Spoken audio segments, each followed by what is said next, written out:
একই হলে এদেশের দাওয়ার ময়দানে যারা তাফসীর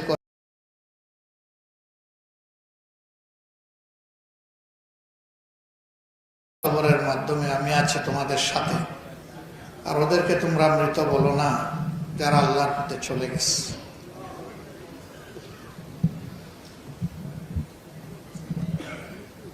এর আগেও আমরা এখানে একই হলে এদেশের দাওয়ার ময়দানে যারা তাফসীর করেন, ওয়াজ মাহফিল করেন, সেই সমস্ত ভাইদেরকে নিয়ে আমরা আরেকবার এখানে বসেছিলাম। আমার বিশ্বাস যে সেদিনের অনেকে আজকে উপস্থিত আছেন। আমি প্রথমে একটু অজরখাই দিয়েই শুরু করি। আমার সামনে আমাকে উদ্দেশ্য করে কিছু সম্মানিত ব্যক্তি কিছু কথা বলেছেন। আমি আল্লাহকে সাক্ষী রেখে আমার ফিলিং বলছি যে আমি তার উপযুক্ত নই। আমার সামনে বলায় আমি লজ্জিত হয়েছি, একটু বিব্রত হয়েছি, কারণ আমি আমাকে চিনি আর আমার রব আমাকে সবচেয়ে ভালো চিনি। সীমাহীন সীমাবদ্ধতা আমার আছে, সীমাহীন সীমাবদ্ধতা। এই সব দিক থেকে, অভিজ্ঞতা তো অবশ্যই, এই সব দিকেই আমি খুবই সীমাবদ্ধ মানুষ। তবে আল্লাহ তাআলাকে ভালোবাসি,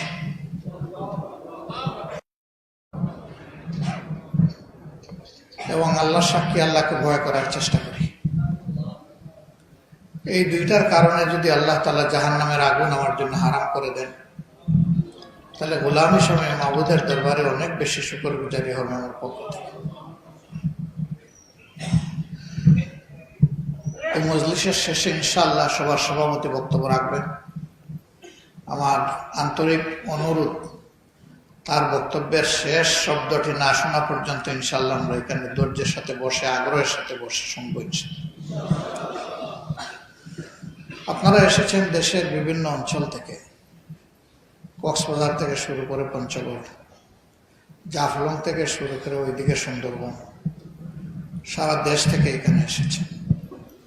একটা প্রত্যাশা নিয়ে এসেছে, আর আমরা একটা প্রত্যাশা নিয়ে আপনাদের সামনে হাজির হয়েছি। আপনাদের প্রত্যাশার ব্যাপার আপনারা ভালো বলতে পারবেন, আমাদেরটা আমরা আপনাদের কাছে তুলে ধরতে চাই। মসজিদে নববীর কথা আমার সম্মানিত ভাই এবং সহকর্মীবৃন্দ বলে গেছেন। মসজিদে নববীকে আল্লাহ তাআলা তার বান্দা এবং তার রাসূলের মাধ্যমে সাল্লাল্লাহু আলাইহি ওয়াসাল্লাম সমাজ সংশোধন এবং বিশ্ব পরিচালনার মারকাজে পরিণত করেছে। সংশোধনের ব্যাপারে এখন কিছু বয়ান হয়, কিন্তু পরিচালনার ব্যাপারে এখান থেকে কোনো ভূমিকা রাখার পরিবেশ এখনো তৈরি হয়নি। এই মসজিদই তো রাসূলুল্লাহ সাল্লাল্লাহু আলাইহি ওয়াসাল্লামের পার্লামেন্ট ছিল, ক্যাবিনেট ছিল। মুসল্লিদেরকে তিনি অ্যাড্রেস করতেন, এটা তার পার্লামেন্ট। আহলে রায়কে নিয়ে পরামর্শ করতেন, এটা তার ক্যাবিনেট। এবং মসজিদে বসেই তিনি বিচার কার্য সমাধান করতেন। আলাদা কোনো কোর্ট আদালতের বিল্ডিং বা স্থাপনা ছিল না। এখন আমরা কি দেখি? এখন দেখি ইমাম সাহেব, খতিব সাহেব, ইমাম সাহেব নামাজ পড়াচ্ছেন, সবাই নামাজ পড়তেছে। খতিব সাহেব বয়ান দিচ্ছেন, সবাই শুনতেছে। কেউ আগে, কেউ পরে আসতেছে, কেউ দৌড়ে এসে কোন সূরত ফরজে সামিল হচ্ছে। ইভেন দুইটা খুতবা যে আগে শুনবে সেটাও অনেকে মিস করে ফেলে। তার মূল কারণ হচ্ছে এই জুমাবারের মধ্যে কি প্রাণ শক্তি রয়েছে এবং আল্লাহর পক্ষ থেকে কি নিয়ামত রয়েছে, আমরা জাতির সামনে এটা পরিষ্কার করতে পারি। যাদের কাছে পরিষ্কার হয়েছে তারা আলহামদুলিল্লাহ তসল্লির সাথে আসেন, বসেন এবং মন ভরে সেখানে থাকেন, ইবাদত গুজারি করেন, তারপরে তারা যান।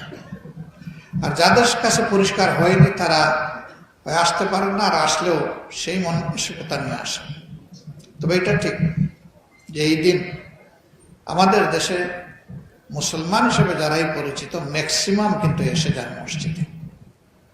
এই সুযোগটা মসজিদকে বাদ দিলে আর কোথাও নেই। তো এইখানে দেশ পরিচালনার কথা হলে মানুষ বলে যে খতিব সাহেব রাজনৈতিক আলোচনা না করলে ভালো। আবার কোনো বিচার সালিশের প্রশ্ন আসলে বলে যে চলে আমরা বাইরে চলে যাই, মসজিদের বারান্দায় গিয়ে বসি অথবা অন্য কোনো জায়গায় বসি। কেন?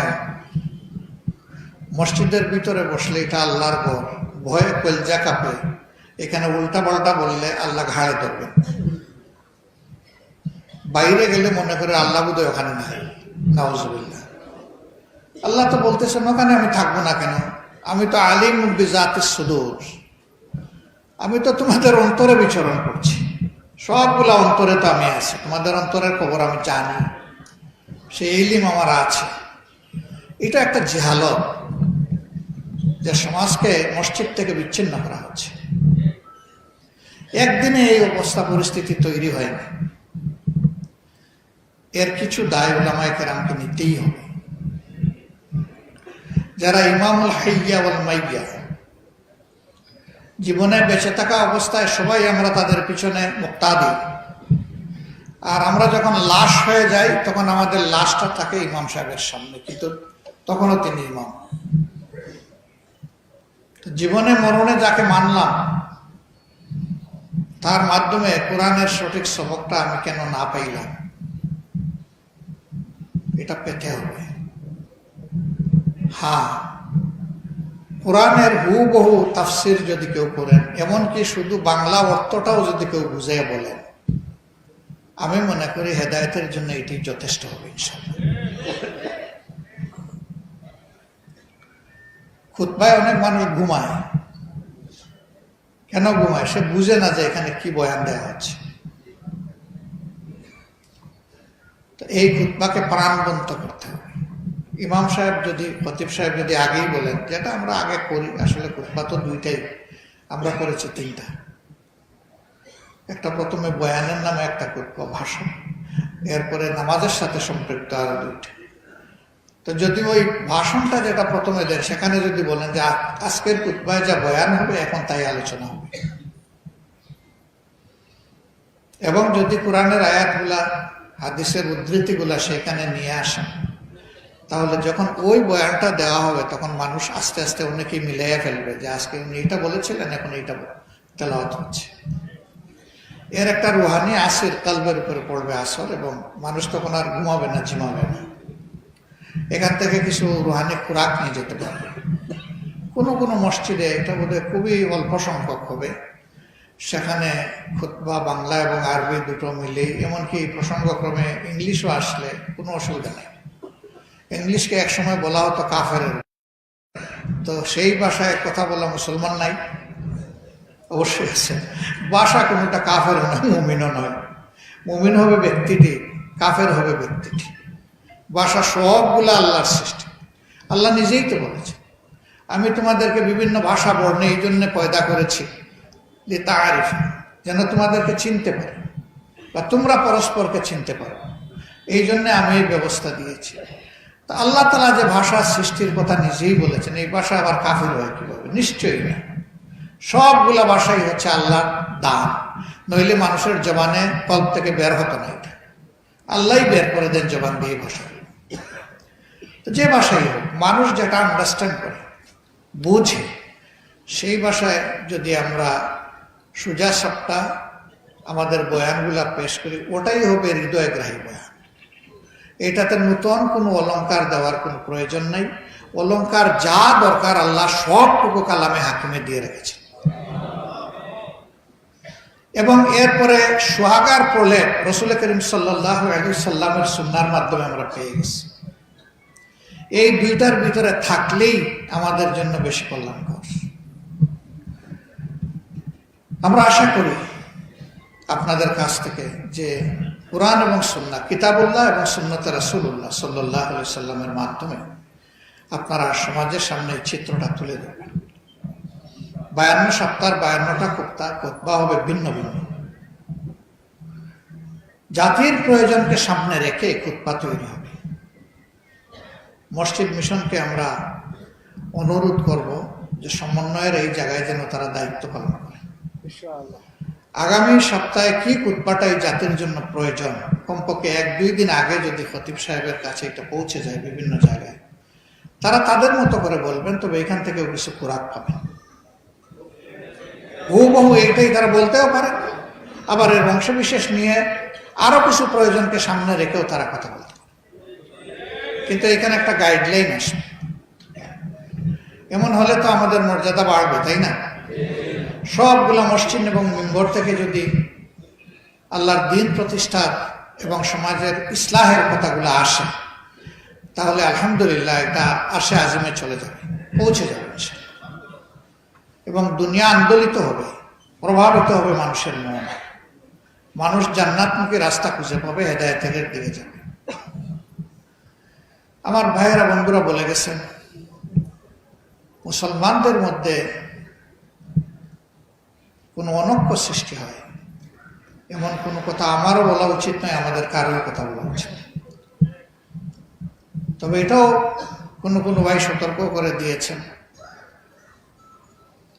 যে একজন লোকের ঈমান হারানোর জন্য এটাই যথেষ্ট যে একজন ফাসিক তার কাছে কোনো নাবা, কোনো সংবাদ নিয়ে এসেছে আর বাস বিচার না করে সেটা কবুল করে নিয়েছে। এখানে কোরআনও সতর্ক করেছে, আল্লাহ নবীও সতর্ক করেছেন। বাস বিচার না করে নিজের সহকর্মী হোক অথবা অন্য কোনো মানহাজ মার্কাজের লোক হোক, বাস বিচার না করে আল্লাহর রাস্তায় কারো ব্যাপারে কোনো ধারণা নেবেন না, কোনো মন্তব্য করবেন না। নাইলে আপনি মোটামুটি নিশ্চিত থাকতে পারেন যে আপনাকে